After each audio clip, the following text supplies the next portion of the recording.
আমাদেরকে বলো না কাজ আছে, কাজকে বলো আমার নামাজ আছে।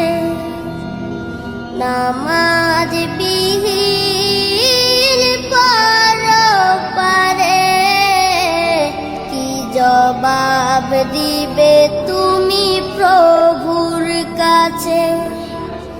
নামাজকে বলো না কাজ আছে, কাজকে বলো আমার নামাজ আছে। ফজর কাটে ঘুমের ঘরে, জোয়ার কাজে কাজে, আসর কাটে